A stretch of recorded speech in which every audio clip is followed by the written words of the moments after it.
La Habana, principios de los años 2000. En un país donde casi nadie ascendía sin apellido ni linaje, un joven ingeniero eléctrico, delgado, de mirada intensa, disciplinado hasta la obsesión, caminaba junto a Fidel Castro como si fuese su sombra. Cada discurso, cada viaje oficial, cada negociación, allí estaba él. Para muchos dentro y fuera de Cuba, Felipe Pérez Roque representó algo imposible, la idea de que un hijo político podía convertirse en heredero. Que el futuro del país podía descansar en la voz firme y el verbo rápido de un muchacho que, en apenas una década, pasó de ser organizador estudiantil a convertirse en ministro de Relaciones Exteriores. Este episodio no busca la exaltación ni el juicio. Solo contaremos, con documentos, testimonios y hechos confirmados, cómo ocurrió uno de los ascensos más meteóricos de toda la revolución, y cómo terminó en una caída tan brutal que ni sus enemigos pudieron anticipar. En los próximos minutos exploraremos su vida, su lealtad, su poder y la traición que lo borró del mapa político cubano. Antes de que su nombre resonara en Naciones Unidas, antes de que su imagen apareciera en portadas y giras diplomáticas, Felipe Pérez Roque era simplemente un joven ingeniero eléctrico de La Habana, sin conexiones históricas, sin apellido mítico, sin familia dentro del 26 de julio. Y quizá por eso llamó tanto la atención. Mientras otros escalaban gracias a linajes, veteranías o viejas lealtades guerrilleras, él lo hizo por una combinación inusual dentro del sistema: memoria prodigiosa, disciplina radical y un talento natural para la oratoria política. En la Federación Estudiantil Universitaria, Felipe se convirtió en una figura respetada, no por su violencia dialéctica, sino por su capacidad de ordenar ideas, de razonar con precisión y de hablar desde la convicción. Era serio, estudioso, calculador. El tipo de cuadro que el aparato político necesitaba para mostrar un rostro joven y culto, pero absolutamente confiable. Ese comportamiento llamó la atención de un hombre cuya intuición política rara vez fallaba: Fidel Castro. Para el líder histórico, un joven así no era simplemente un cuadro más, era una promesa. Era un molde abierto. Era alguien a quien podía formar desde cero. Fue entonces cuando se produjo el giro inesperado. A los 26 años, Felipe fue llamado para ocupar uno de los cargos más sensibles del país: secretario personal del comandante en jefe. Un puesto donde solo llegaban dos tipos de personas: los elegidos o los expulsables. Felipe sería de los primeros. Lo que vino después fue su verdadera formación política. Ser secretario personal de Fidel Castro no era un trabajo común. Era un estilo de vida. Era entrar en un universo donde el tiempo tenía otro ritmo, donde las decisiones se tomaban de madrugada, donde la agenda se modificaba al instante y donde cada documento podía cambiar el rumbo del país.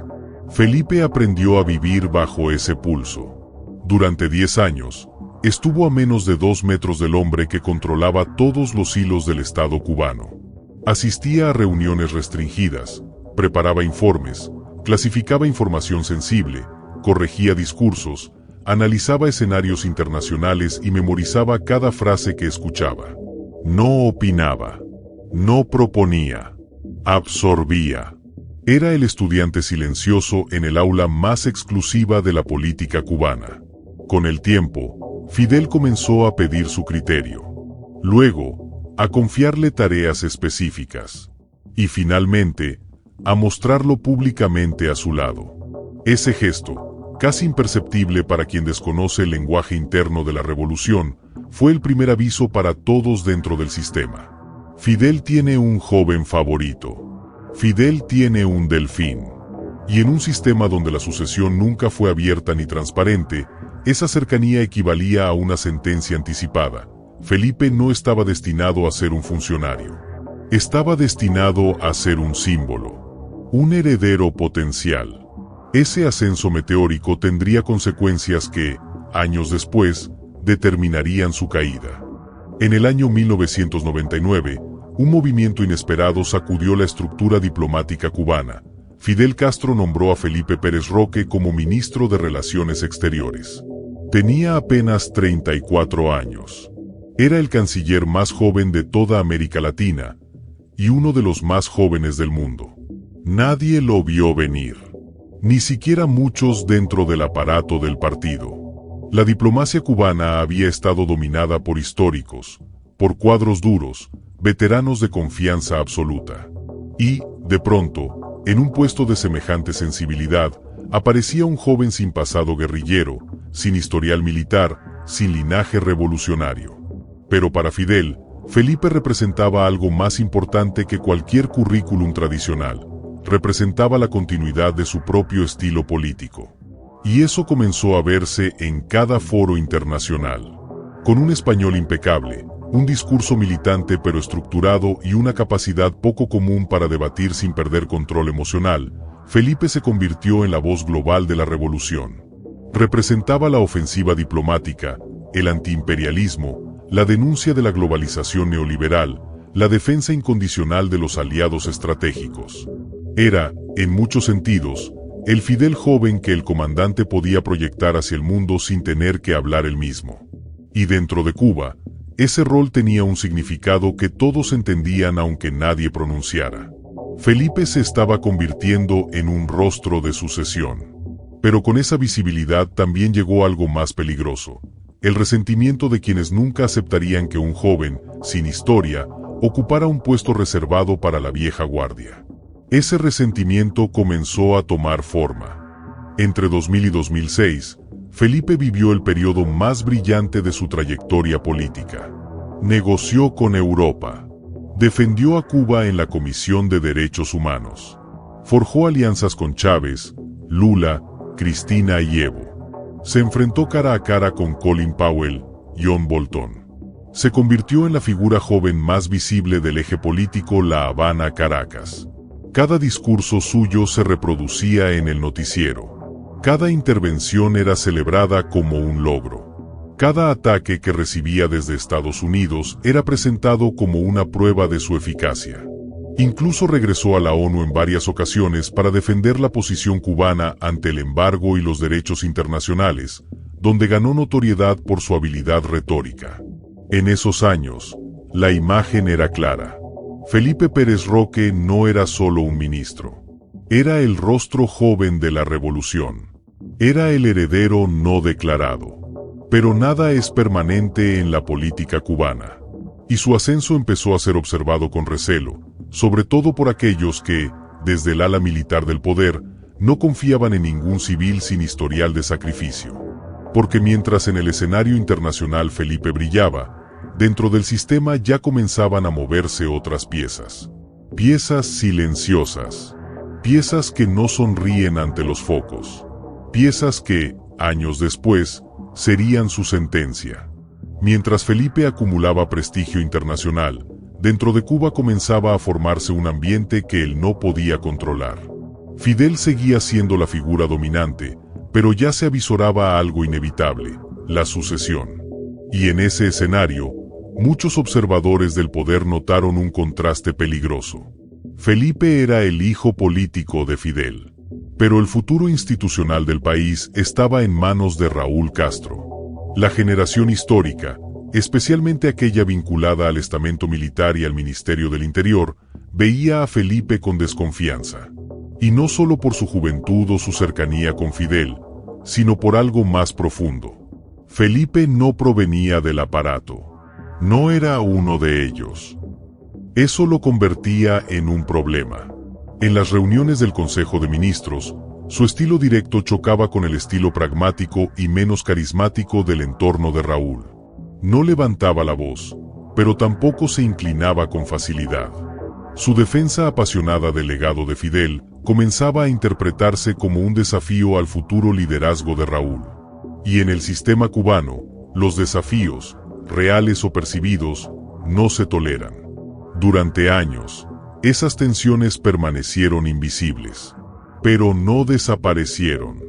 Solo esperaron la oportunidad adecuada para revelarse. Esa oportunidad llegó después de 2006, cuando la salud de Fidel se desplomó y Raúl Castro quedó al mando.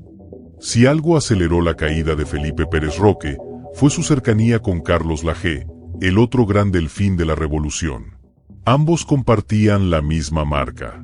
Jóvenes, inteligentes, preparados, formados bajo la tutela directa de Fidel, y vistos por muchos como la fórmula ideal para una transición suave. La prensa internacional incluso llegó a presentar a Laje como el futuro primer ministro y a Felipe como el futuro canciller de la nueva etapa. Pero dentro del aparato militar cubano, esa combinación era vista como una amenaza. Laje dominaba la parte interna, economía, programas sociales, relaciones con Chávez. Felipe dominaba la parte externa, diplomacia, imagen internacional, alianzas globales. Juntos formaban algo que Raúl Castro y su círculo no estaban dispuestos a permitir: un poder paralelo. Cuando Raúl asumió oficialmente en 2008, la ecuación cambió. Lo que antes era una ventaja, ahora se convirtió en un riesgo latente. Felipe y Laje representaban la era Fidel, y el país estaba entrando en la era Raúl. Eso significaba una sola cosa: había que desmontar cualquier figura que sugiriera una sucesión alternativa. Primero los vigilaron, luego los aislaron, y finalmente, en 2009, se produjo la estocada final. La purga que los borraría a ambos del mapa político. Pero antes del desenlace, había un elemento más explosivo. Un elemento que el sistema necesitaba para justificar la caída. Ese elemento tenía nombre y apellido: Conrado Hernández. A finales de 2008, cuando Raúl Castro ya había consolidado su control sobre las Fuerzas Armadas y el Ministerio del Interior, comenzó un proceso silencioso y quirúrgico: la vigilancia interna de las figuras más visibles de la era de Fidel. No se trataba de escuchas aleatorias ni de sospechas vagas. Era una operación diseñada para encontrar, o fabricar, señales de deslealtad. Entre los vigilados estaban dos nombres clave: Carlos Laje, Felipe Pérez Roque. Ambos eran jóvenes, populares, preparados y formados directamente por Fidel. Ambos eran vistos como opciones de liderazgo para el futuro. Y ambos representaban un estilo político distinto al que Raúl deseaba implantar. En ese contexto apareció un personaje que sería decisivo: Conrado Hernández, representante de la Cámara de Comercio de España en Cuba.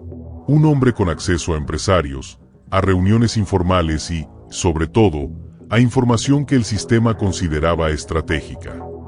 Pero lo que nadie sabía era que Conrado estaba siendo monitoreado. Cada llamada, cada encuentro, cada conversación era registrada. Entre esas conversaciones aparecieron audios comprometedores donde Felipe, y también Laje, se expresaban con franqueza sobre ciertos dirigentes históricos, sobre tensiones internas, sobre el rumbo económico o político del país. No eran conspiraciones, eran opiniones. Pero en la política cubana, una opinión puede convertirse en traición si alguien necesita que lo sea. El aparato de seguridad recopiló fragmentos, frases, momentos, no para comprenderlos, sino para utilizarlos. El Estado cubano no improvisa purgas, las construye. Y para destruir la carrera de Felipe Pérez Roque, necesitaban algo más que sospechas. Necesitaban un símbolo. Ese símbolo sería un video. En marzo de 2009, el país amaneció con un anuncio que pocos esperaban: Felipe Pérez Roque y Carlos Laje habían sido destituidos de todos sus cargos. Pero lo más impactante no fue la destitución. Fue el procedimiento excepcional que vino después: una reunión interna del Consejo de Estado donde se proyectó un video como prueba de ambiciones impropias y conductas indignas. Ese video, jamás mostrado al público, pero ampliamente descrito por quienes estuvieron allí, contenía fragmentos de conversaciones privadas, opiniones espontáneas sobre figuras históricas, bromas políticas, comentarios críticos sobre decisiones del gobierno, frases sacadas de contexto, y la presencia de Conrado Hernández como interlocutor. No había conspiración, no había plan golpista, no había traición real. Pero el objetivo no era probar un delito, era probar una narrativa, la de que Felipe se había dejado tentar por la ambición, por las luces y por el contacto con actores internacionales. Fidel, ya retirado pero aún influyente, firmó su sentencia moral con una frase que heló a la dirigencia. Se dejaron seducir por las mieles del poder. Con esa frase, pronunciada por la única voz que nadie se atrevía a contradecir, Felipe Pérez Roque quedó destruido políticamente en cuestión de minutos. Sin juicio, sin defensa, sin explicación pública. Solo un mensaje claro para todos. No basta con ser leal. Hay que ser invisible. Y Felipe ya no lo era. La purga estaba consumada. La última vez que la mayoría de los cubanos vio a Felipe Pérez Roque fue el día de su destitución. Después de eso, no dio entrevistas, no salió en televisión, no publicó cartas, no intentó defenderse. El silencio fue total. Un silencio que no parece escogido, sino impuesto. Porque en Cuba, cuando el poder necesita borrar a alguien, no lo confronta. Lo apaga. Felipe pasó de ser la voz más reconocida de la política exterior cubana a convertirse en un ciudadano sin funciones, sin cargos y sin acceso a ningún espacio público. Era la muerte política en su forma más pura. Las embajadas que antes lo recibían con honores dejaron de mencionarlo. Los intelectuales que citaban sus discursos ya no pronunciaban su nombre. Y los medios estatales lo eliminaron incluso de notas históricas o referencias documentales. En cuestión de días, un hombre que representó al país en Naciones Unidas se convirtió en un vacío. Pero la pregunta es inevitable. ¿Dónde estaba Felipe Pérez Roque? ¿A dónde lo enviaron? Esa respuesta nos lleva al siguiente tramo de su historia. Tras su destitución, Felipe no fue encarcelado. No hubo juicio, ni acusaciones, ni procesos legales. Porque no hacía falta. El régimen cubano tiene un mecanismo más silencioso y más eficaz que la cárcel, el exilio interno. Un castigo que no aparece en ninguna ley, que no deja registros oficiales, pero que paraliza completamente la vida del individuo. A Felipe le asignaron un círculo geográfico limitado, supervisión constante del aparato de seguridad y la prohibición tácita de cualquier actividad que pudiese darle influencia. Lo reubicaron lejos del centro político. Le prohibieron mantener cercanía con antiguos colegas. Le cortaron cualquier puente hacia la vida pública.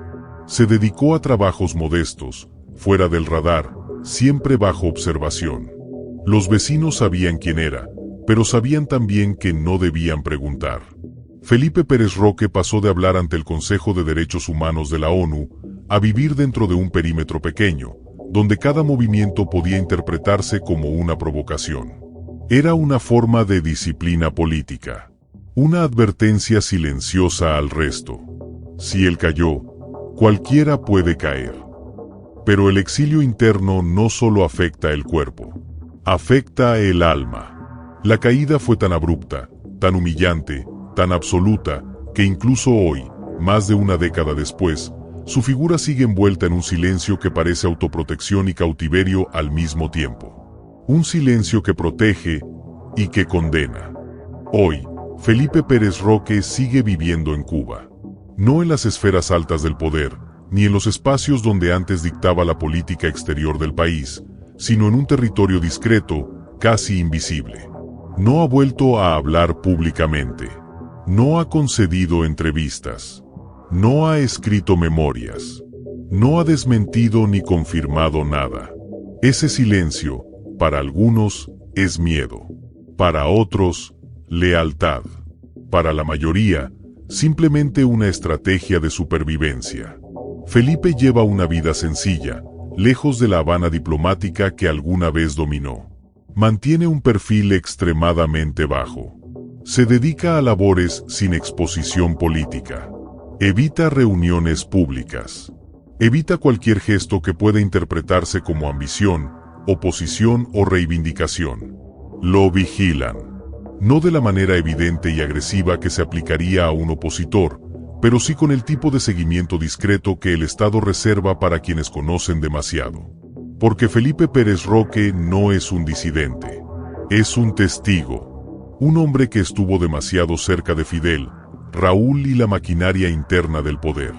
Un testigo que, si hablara, podría reescribir varias páginas de la historia reciente de Cuba.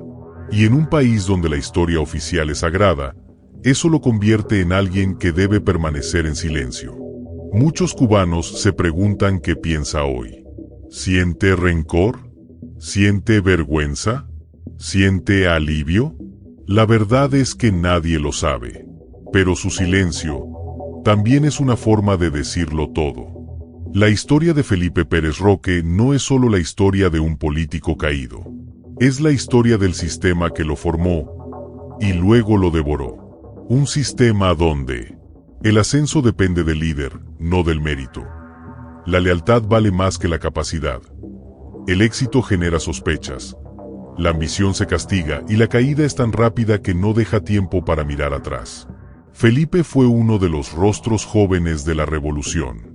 Prometía renovación, inteligencia, presencia internacional. Era, para muchos, la prueba de que el sistema podía modernizarse sin colapsar. Pero ese mismo brillo fue su sentencia. Fidel se sintió desplazado. Raúl lo consideró inútil en su proyecto de reorganización. La élite histórica lo vio como un intruso que subió demasiado rápido. Así que lo apagaron. No con violencia abierta, sino con algo más cruel. El silencio. El olvido. La inexistencia. Hoy, su caso es una advertencia silenciosa dentro del régimen. Puedes llegar lejos, pero nunca más lejos que el poder. Y es también un espejo para la gente que aún intenta entender cómo funciona Cuba por dentro. Si esta historia te ayudó a entender un poco más cómo se mueven las fuerzas invisibles que moldean el poder en Cuba, te invito, sin prisa, sin obligación, a suscribirte y activar las notificaciones. Aquí seguiremos abriendo capítulos prohibidos, reconstruyendo lo que otros prefieren callar. Y como siempre, estén atentos al próximo episodio, porque lo que viene será aún más revelador.